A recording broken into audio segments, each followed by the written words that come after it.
fruto do conjunto de ações importantes de todos, independente do porteiro, do apenado que a justiça manda para cumprir pena aqui, que eu recebo com toda a dignidade, não só em recebê-lo, como sei que eles nos atendem nessa medida, porque eles são recebidos dessa forma, sendo reinseridos na sociedade. Enfim, o NASPEC é esse conjunto de oportunidades que a gente tem a visão e que acredita, por conta disso a gente existe, né?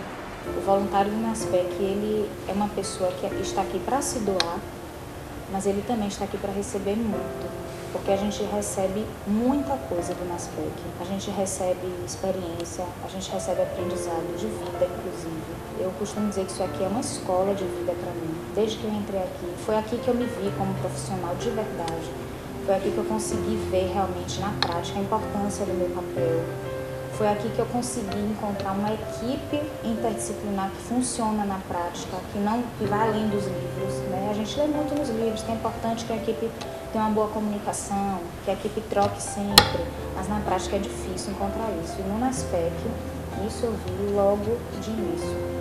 Como a história preconiza, me interessei pelo terceiro setor, que é uma organização não governamental, exatamente pela questão social, pelas divergências sociais, pela questão avassaladora já na época, quase 40 anos atrás, com relação ao câncer e que lamentavelmente ainda continua, né?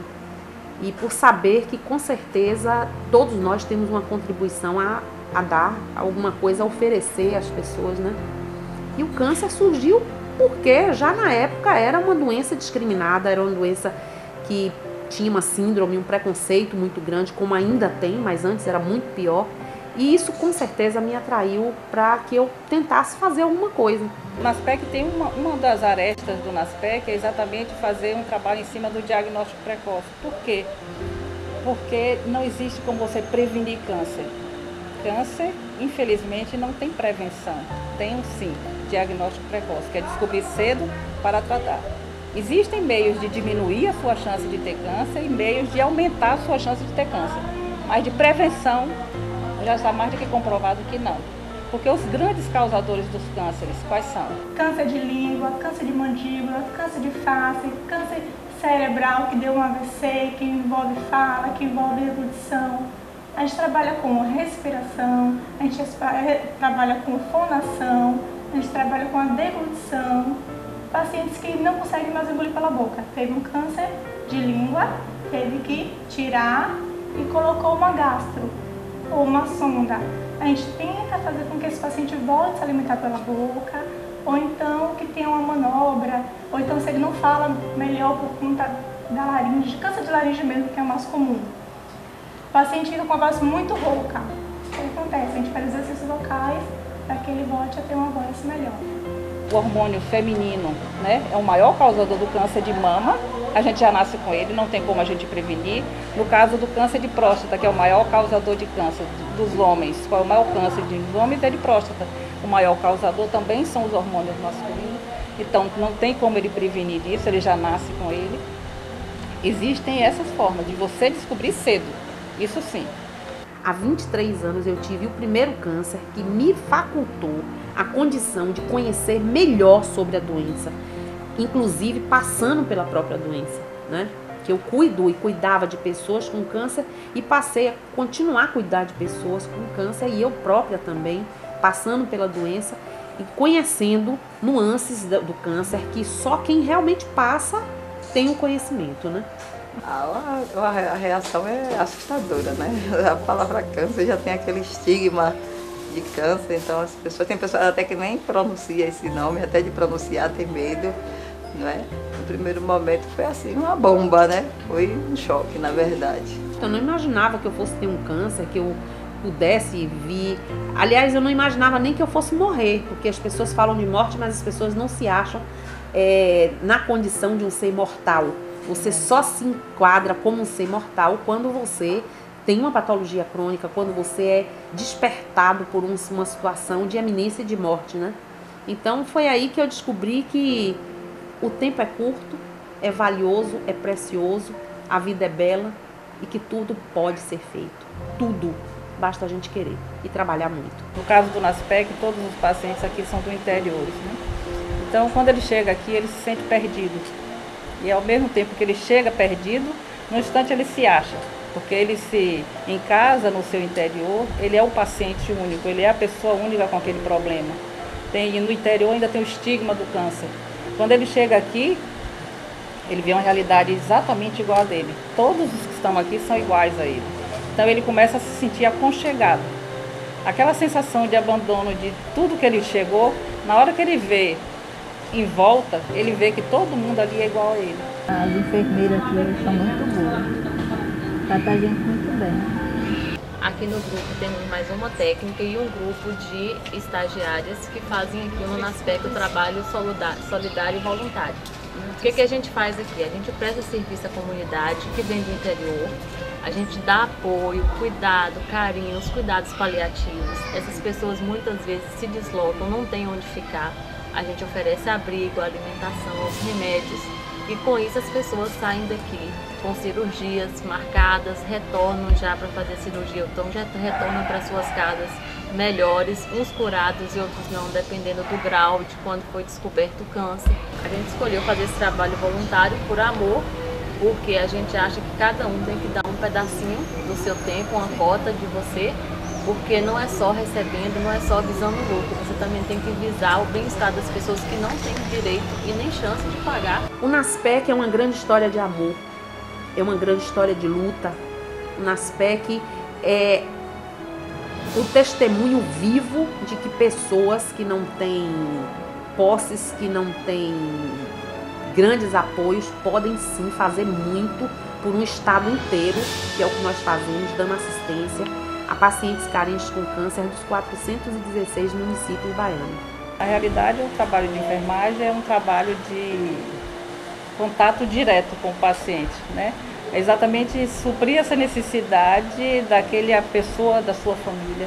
Todos chegam e saem, enquanto vão em casa, saem assim saudosos, porque está deixando também um pedacinho da família aqui. Porque na hora que ele chega aqui, eles passam a ser uma família, porque o NASPEC é uma família. A intenção nossa aqui, quando foi fundada a casa, que era exatamente fazer com que ele se sentisse em casa, com aquela relação de família mesmo, que ele sabia que ele pode contar sempre que ele precisar, do que ele precisar. Então, ser voluntária como enfermeira aqui é muita coisa, para mim é muito importante. Eu digo sempre que ser voluntário num lugar desse, você não está doando, você está recebendo. Porque a gente passa a ter uma outra visão da vida, do que é a vida na realidade. Cada um daqueles ali que tem um problema tão sério e que está aqui enfrentando isso, junto com uma pessoa, uma acompanhante seu, ou um familiar, ou seja lá quem for. Cada um aqui é uma realidade diferente. Aí você vê quanto privilegiado você é, quanto você tem tudo e que não percebe, né? Isso é ser voluntário daqui. E como enfermeira, então, a gente tem mais contato ainda com esses pacientes. Então, cada dia que passa, a gente vai se integrando, a nossa família vai crescendo. Porque cada paciente que chega vai acrescentando um pouquinho mais na nossa vida. Porque é mais uma pessoa que você não conhecia, que você passa a conhecer e você vai acrescentando na sua hereditariedade, ali, na sua família. Cada paciente que chega aqui é mais um que vai entrando para a família. A filosofia do NASPEC é: se você não pode curar, você pode cuidar. Sempre comento com as pessoas, perguntam: você está em que casa de apoio? Eu falo: estou no NASPEC, lá é uma casa maravilhosa. Porque muitos vêm do interior, não tem onde ficar.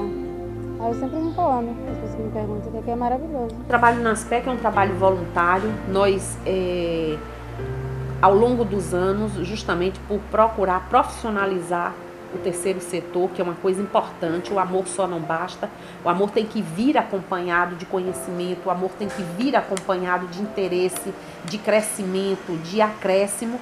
E aí nós descobrimos que a gente podia fazer muito mais além do que receber pessoas para elas se cuidar, para elas fazer uma quimio, uma rádio no hospital público. Nós poderíamos, por exemplo, fazer cuidados paliativos, que é uma coisa cara, é uma coisa que todo cidadão tem o direito e que são privados, porque nem todos os serviços têm e são a desejar. Então nós resolvemos instituir que o NASPEC, inclusive a partir de 96, seria, quando foi oficializado juridicamente, seria uma unidade de cuidados paliativos. E aí nós fomos em busca já dessa grande parceria com vários profissionais, e hoje nós temos aqui a equipe multi-interdisciplinar fazendo um acompanhamento, um atendimento de excelência para os nossos pacientes. Nós somos o segundo hospice, que é uma unidade de cuidados paliativos do Brasil, do terceiro setor, e o que tem mais números de leito. Fruto desse esforço, desse trabalho, ele realmente vem graduando, ele vem conquistando um espaço de importância no atendimento e nas ações realizadas. A realidade do NASPEC é uma realidade que favorece muito o trabalho do psicólogo. Porque, assim, de uma forma geral, o trabalho do psicólogo no contexto hospitalar tem passado por algumas transformações a nível de reconhecimento. A gente sabe que no início era muito difícil aceitar esse tipo de trabalho em locais como hospitais. Contudo, a gente percebe, até porque eu já tive outras experiências em outros locais, a gente percebe que isso depende muito da equipe de saúde e não do local que você está inserido, né, mas das pessoas. Mas aqui no NASPEC, isso sempre foi extremamente reconhecido e isso ajuda o reconhecimento também dos pacientes. A gente tem muito poucos casos, eu não consigo me lembrar de nenhum agora, de paciente que tenha dito que não quer o atendimento. Agora, claro, até eles aceitarem esse atendimento, isso faz parte da nossa proposta, a gente precisa explicar primeiro qual é o nosso papel, até porque a gente sabe, a psicologia, até a gente conseguir explicar o que é, porque a gente trabalha com conteúdo que é muito subjetivo. Então, para explicar isso para eles é muito complexo. Muito, meu Deus, o que é que eu faço, o que é que eu digo, como é que eu vou fazer? E aí eu chamei meu marido para a gente conversar do diagnóstico do médico. Olha, o médico falou que pelo exame, que já o tumor estava perto da minha bexiga. Não estava nela, mas estava perto, né? Não tinha atingido o meu intestino ainda, mas com o passar do tempo, o câncer foi se agravando. Então, quando o médico me examinava, que eu passava pelo médico, o médico sempre dizia que havia a possibilidade da bolsa de colostomia, onde eu fazia as minhas necessidades fisiológicas pela bolsa. E era muito difícil ouvir isso do médico, era muito difícil aceitar isso. Eles me mandavam passar por psicólogo. Buscamos transmitir para as pessoas todo o nível de informação acerca do câncer, né? Sem preconceito, justamente tentando desmistificar, mostrando às pessoas que é preciso se cuidar, é preciso se ver como ser individual. Cada pessoa tem uma história, mas que as coisas acontecem, e entendemos em seguida que as comunidades carentes, elas são cuidadas inicialmente por agentes comunitários. Esse agente comunitário é o cidadão que nasce, cresce, vive e trabalha na comunidade.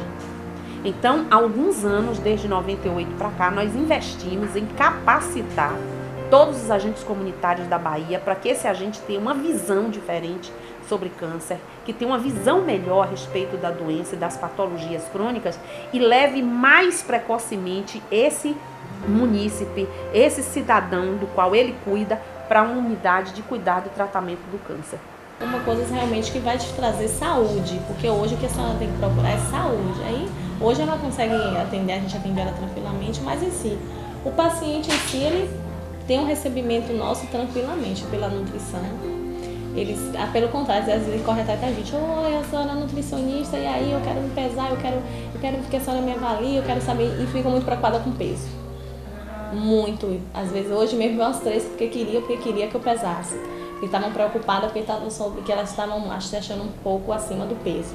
E aí eu fui pesei as 3. E realmente elas estavam, né? Conversei, orientei. Aí quando elas voltar, faço as orientações para ela levar para casa. Radioquímico, que é um tratamento agressivo, sabe? Que você sente no seu físico, que você sente na sua alma, né? Porque te transforma, te muda. Eu emagreci muito, eu cheguei a pesar 49 quilos, para quem tinha 71 quilos, eu cheguei a pesar 49 quilos, né?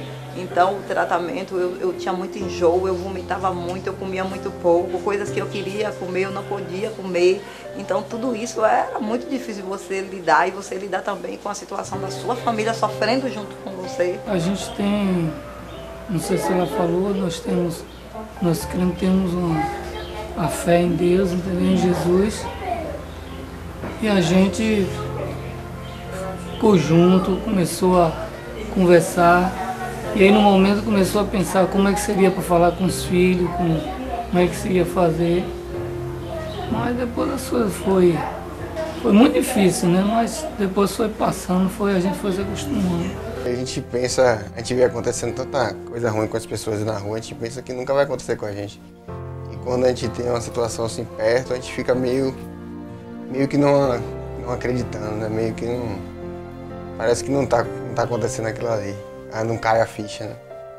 Leva um tempo pra a gente ver que realmente aquilo ali tá acontecendo com o familiar da gente próximo. Aquela situação toda. Como se a família também ficasse doente junto com você, principalmente eu que sou dona de casa, cuido do marido, cuido dos filhos, cuido da casa. Então eu não estava fazendo o meu papel, como eu costumo desempenhar, e nesse momento faltou a minha saúde, né, para fazer aquilo que eu fazia. Então eles sentiram muito a minha falta e tiveram, como eu sempre cuido de todo mundo, ali todo mundo naquele momento teve que cuidar de mim. Então para você ter um equilíbrio, para você lidar com toda essa situação, e você sabe conseguir tirar de letra que às vezes as pessoas ficavam espantadas com a minha reação. Mas eu sabia que eu tinha que reagir. Era aquele momento decisivo na minha vida. Ou eu reajo, eu creio, eu acredito em uma recuperação, em uma cura, ou eu tomo uma atitude em relação a essa situação, ou ela vai me sucumbir. E para morrer, meio caminho andado, como diz hoje. Tirei o útero, o ovário, tirei uma parte da vagina. A vontade de viver. Eu acho que eu digo Deus assim, olha Deus, eu sei que tudo finda, que um dia vai chegar a minha hora de morrer. Mas eu digo assim sempre a Deus, eu gosto tanto de viver, eu sou uma pessoa tão alegre, que eu digo assim, eu não quero morrer em cima de uma cama, sabe? Chorando, desgostosa, sabe? Eu quero ir feliz. Existem tipos de câncer que você não pode fazer isso, infelizmente. Que são os cânceres que não têm sinais nem sintomas, que não têm sintomas, não aparecem com facilidade, mas tem um grande número deles que você tem como fazer isso, sim. Então, vamos trabalhar principalmente o câncer de mama, que é o maior incidência de morte de mulheres. São 30 mulheres que morrem por dia no Brasil com câncer de mama. Uma doença que pode ser, só depende do diagnóstico precoce. A gente não pode diminuir de ter aproximadamente 13 mil mulheres com câncer de mama no Brasil por ano. Mas a gente pode diminuir de que tenham 11 mil mulheres que morram, ou seja, 30 mulheres por dia morrerem por ele. Porque você, por ter câncer de mama, não quer dizer que você tenha de morrer por ele. Né? Esse é o grande problema, é que as mulheres realizem as suas mamografias anuais a partir dos 40 anos. Que a partir dos 20 anos que ela faça a sua avaliação clínica das mamas, porque infelizmente cada vez mais mulheres jovens estão morrendo com câncer de mama. Então se ela esperar até os 40 para só avaliar sua mama com uma mamografia, a maioria delas já teve o câncer e já morreu. Porque a gente tem história de câncer de mama com 20 e poucos anos, com 18 anos tem caso de câncer de mama. Então, se essa mulher esperar só até os 40 para descobrir que estava com câncer de mama pela mamografia, ela já tinha morrido há muito tempo antes de descobrir. Isso sim é importante a gente falar. No caso do homem, o homem a partir dos 40 anos, o homem de pele negra, que faça a sua avaliação prostática, e o homem branco a partir dos 45 anos, se ele fizer essa avaliação, ele jamais vai morrer de câncer de próstata, porque ele pode ter o câncer, descobrir, tratar e ficar curado. Agora, infelizmente, os homens só vão para o urologista quando eles já estão com todos os comprometimentos da próstata, totalmente tomada pela tumoração. É quando ele está sem conseguir urinar ou já está urinando sangue, eu nem consigo mais. Isso quer dizer que a próstata já foi toda tomada pela tumoração, não tem mais chance de cura. Ele vai fazer um tratamento, vai fazer tudo o que for possível, mas sarar mais ele não vai. E é o que acontece, que aproximadamente 30 homens também morrem por dia de câncer de próstata no Brasil. Isso sim é uma situação totalmente irreversível. Só depende das pessoas se conscientizarem da importância do diagnóstico precoce. Porque você ter o câncer não quer dizer que nem deve dizer que você vai morrer. Né? Infelizmente, existem outros tipos de câncer que são mais agressivos, como câncer de cabeça e pescoço, que não aparece de imediato, você só aparece já quando o estágio está adiantado, câncer de pulmão. Então, tem uma infinidade grande, muito grande de tipos de câncer. Mas tem os maiores incidências de óbitos, são exatamente de cânceres que são totalmente curáveis. Esse sim é a grande luta da gente, inclusive do NASPEG, participar no Outubro Rosa da campanha do câncer de mama, E no novembro, que a gente está falando, outubro, o novembro roxo, que é exatamente sobre o câncer de pênis e de próstata, que é exatamente, são cânceres totalmente curáveis, dependendo somente de diagnóstico precoce. Minha paciente, né, então ela corria, porque o pessoal, ela achava que o nutricionista queria tirar o beiju dela. Então foi uma aluna minha que acabou falando pra ela que ela não era pra comer o beiju. Mas aí ela não sabia o que era, ela corria, se escondia. Não, peraí, eu tenho que conversar com essa paciente. Foi que eu conversei com ela, ela me informou que foi por causa disso. Eu digo, não, pode comer o beiju da senhora tranquilamente. Hoje é engraçado que ela chega, aí hoje mesmo encontrei com ela, falei, aí, cadê o beiju? Ela disse, eu vou voltar, acabou o que tinha aqui, mas quando eu for voltar eu trago de novo. Então ela já traz uma quantidade para os dias que ela vai ficar aqui. Então ela precisa do beiju. Então a gente não tira nada de comida. Tem paciente aqui que às vezes sai, não é nenhum paciente, é um acompanhante, sai. E aí às vezes traz coisas assim que não pode, biscoito de recheio, doce, essas coisas que não é bom estar se alimentando, comendo, né? Até por causa do tratamento. Então a gente acaba dizendo, ó, não é que não possa, coma pouco, né? Salgadinho, né? E vai pegando salgadinho, vai pegando refrigerante. Então às vezes eles chegam aí e não pode, até porque não entra. Né? Eles têm que trazer coisas saudáveis. Se vocês querem sair para comprar, comprem fruta, tomem um suco. Aqui eu não tenho nem o que dizer, tá? É na comida, é na dormida, é uma pessoa muito bom mesmo. A dormida, graças a Deus, é tudo legal, tudo limpinho, sujeira já era. Se fosse para dar nota, você tem que dar nota 1000, eu dá, mas como tem que dar nota 10, eu dou nota 10, né? O NASPEC, além de receber paciente de qualquer unidade do SUS, seja carente, tenha câncer, ele faz o atendimento do paciente internamente também, né? Então nós somos, infelizmente, lamentavelmente, vergonhosamente ainda, a única unidade de cuidados paliativos e que atende paciente oncológico adulto do estado todo, não só dando a ele o suporte para ele fazer o tratamento como posterior ao tratamento. A primeira coisa que ela deve fazer é vir conhecer a instituição, conhecer as ações que nós realizamos. E a gente vai ouvir essa pessoa e vamos juntas decidir o que é que essa pessoa quer. Porque de repente a pessoa diz assim, eu sou médica, mas aqui eu quero ser uma cooperadora do artesanato. De repente ela foi médica a vida toda e ela acha que a contribuição que ela tem no social a dar, o que ela realmente deseja é aquilo. Claro que não existem essas discrepâncias tão grandes, até porque nós buscamos valorizar muito o profissional, o lado profissional de cada pessoa, e essa valorização, essa transparência que nós damos, essa, digamos assim, abertura que nós fazemos, esse acolhimento que nós trazemos ao voluntário, é um dos fatores que eu acredito que sejam, digamos assim, o sucesso do NASPEC hoje a nível de voluntariado. O trabalho voluntário são outros também, porque eles ajudam no que é possível. Temos enfermeira, né, que trabalha como voluntário. Tem pessoas também que trabalham lá na diretoria também como voluntários. Eu sempre observei aqui na SPEC desde quando era estagiária de fono. E aí eu olhava, via que não tinha a importância do fono no câncer. E assim, as pessoas ainda não conhecem o que o fono faz com pacientes oncológicos. Então eu procurei realmente inserir esse projeto, um projeto futuro, onde as pessoas vão aprender também, vão conhecer, vão levar para os seus interiores e vão se beneficiar. Vão ter uma reabilitação, vão ter tudo de acordo com como deveria. Paciente de cabeça e pescoço sem fono, ele não se alimenta bem, ele não fala bem, dependendo de cada problema. Então, para mim, ter um fonoaudiólogo aqui era importante. Eu moro aqui perto, tenho um tempo disponível, ainda mais recém-formada, que você ainda está procurando emprego. Então, comecei logo, assim que eu me formei, já comecei a trabalhar aqui. Temos enfermeira 24 horas, temos médico. Quando algum paciente passa mal, então as médicas entram com nova medicação, ou então envia para o hospital para emergência. Então nós somos tratados aqui muito bem. Eu nasci e cresci vendo minha mãe ser voluntária de outros locais, de outras instituições, de pessoas idosas que moravam próximo, que ela sempre fez esse trabalho de voluntariado, ela sempre levou mingau para o idoso, ela sempre acompanhou o idoso até a igreja. Então isso pra gente, ser voluntária é uma coisa totalmente natural, que faz parte da minha vida. Disponibilizar um pouco do meu tempo para esse tipo de atividade sempre fez parte, porque eu nasci vendo isso. Para mim não é nada demais, pelo contrário, é uma continuidade da minha vida, sempre foi essa. O sucesso do NASPEC hoje é nível de voluntariado. porque o NASPEC é essencialmente uma instituição que trabalha somente com voluntariado.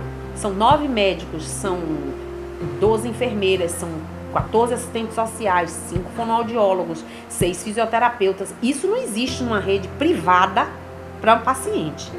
E numa rede do terceiro setor, para paciente carente com câncer, realmente é um sucesso.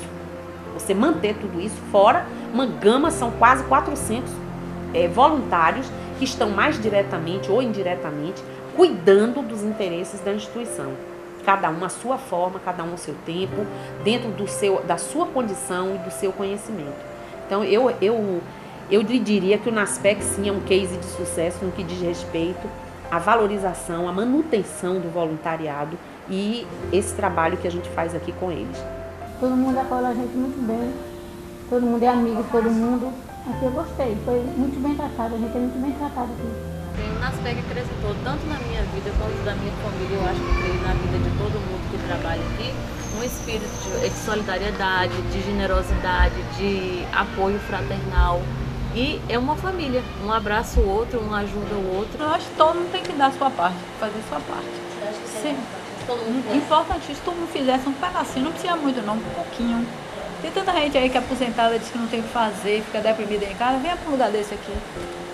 Vá para um local que tem criança, fica lá, ajuda, mudar a fralda, ajuda um paciente desse, vem conversar. Tem muitos aí que quer conversar, mais nada. Conversa, passou a dor, passa tudo. Ajuda a mudar a fralda, ajuda a caminhada, uma voltinha por aí. Isso tudo é voluntário. Sem muita coisa, não precisa de dinheiro para ser voluntário. Estou gostando, estou muito educado, passando bem, graças a Deus. Estou positivo, para mim é mesmo que de casa. O voluntário passa primeiro pelo crivo do conhecimento da instituição, das ações e depois da vontade que ele tem de trabalhar. Quando ele apresenta isso, ele é conduzido ao grupo de trabalho no qual ele está sendo inserido. E esse grupo de trabalho se incumbe de não só habilitá-lo ou trazer à tona a sua valorização, o seu conhecimento, porque de repente o voluntário já chega dando uma contribuição diferenciada do que já existe. Então, ao invés de aprender, ele vem ensinar, acrescentar. Essa é a grande magia da história do voluntariado. É porque as pessoas aprendem umas com as outras. Uns trazem conhecimento, outros transmitem conhecimento, né? Os que já estão. Fato é que cada um tem a sua contribuição individualizada. Então, isso é super importante. Que trabalhe, que ajude, que separe um momento. Às vezes não precisa nem ser um dia inteiro, né? Uma manhã, algo que você assim queira realmente. Hoje você estudou, você aprendeu, você tem aquilo que você possa dar para pessoas que não têm como, não têm condições mesmo de ter. Sem falar que a instrução vai ampliando a profissão, vai ampliando o conhecimento e as pessoas vão só realmente até buscar o fonoaudiólogo agora. Então assim, trabalhe com voluntariado, trabalhe mesmo com pessoas com amor. Se a pessoa realmente não tiver amor, então eu prefiro não trabalhe. Mas se ela tiver amor, tiver assim, poxa, eu tenho meu conhecimento, quero passar um pouquinho, passe, você só tem que crescer com isso. Ser voluntário, assim, para a nossa vida profissional é muito. Então, além de você estar ajudando o próximo, às vezes você não pode ajudar financeiramente, mas você pode ajudar com o seu trabalho. E que aqui, o que eu aprendi hoje aqui, o que eu tenho hoje de bagagem, eu não tive na faculdade. E que eu estou tendo aqui, porque cada dia a gente cresce mais. Nesse momento mesmo eu estou aqui dando uma lida, então você sempre tem que estar lendo, você tem que estar buscando conhecimento, sempre buscando horizontes. Então aqui é uma porta de conhecimentos baixos, assim, que as pessoas soubessem, eles viriam e iam realmente saber realmente o que eu estou falando. Então muitos vêm, ficam uma semana, não, acho que é isso, e de repente quando vêm se deparam e voltam de novo. Então assim, eu digo para qualquer profissional, aqui é a porta de aprendizado. A primeira coisa que você aprende é valorizar cada pessoa e cada ser. E todo mundo sempre tem alguma coisa a dar, sempre acrescentar. E modelo de gestão no terceiro setor, se você não aprende isso, você está fadado a morrer. A sua gestão está fadada a inexistir. Porque todo mundo, qualquer pessoa, mesmo que nunca tenha trabalhado oficialmente para seu sustento pessoal, ela é um ser nato, especial e com dons especiais e com vontade especial. De repente, uma pessoa que nunca trabalhou, é um estudante e tem uma habilidade fenomenal em telefone, em registrar, em gravar, em ir para a internet, pesquisa, as ideias dos jovens são muito importantes. Nós lidamos com todo tipo de público, então a gente precisa conhecer esse público, saber como direcionar as coisas. Então qualquer pessoa pode e é potencialmente um voluntário. E ser voluntário vai além de uma necessidade, mas você tem que querer, você tem que desejar muito e dedicar pelo menos 1 hora da sua semana. Eu acho que vai fazer bem a você, vai fazer bem ao outro. Porque o trabalho voluntário não é só um trabalho que você executa sem remuneração. É um trabalho que você faz por amor, é um trabalho que você faz porque você tem outros tipos de retorno, né? Eu acho que isso é muito valioso para qualquer profissão. Eu sei que as pessoas que me acompanham, que acompanham o nosso trabalho, elas enxergam isso, elas veem isso, sentem essa vontade. E é isso que a gente transmite. É um serviço voluntário que não tem preço, porque fazer bem ao ser humano não tem preço, além de ser a profissão da gente que é lidar com o ser humano e com a saúde. Uma casa que apoia pessoas de todo o interior, né? E é um serviço voluntário que não tem preço. Gostaria que as pessoas não só conhecessem o NASPEC, mas também conhecessem as questões sociais terríveis que ainda existem no nosso país e no nosso estado.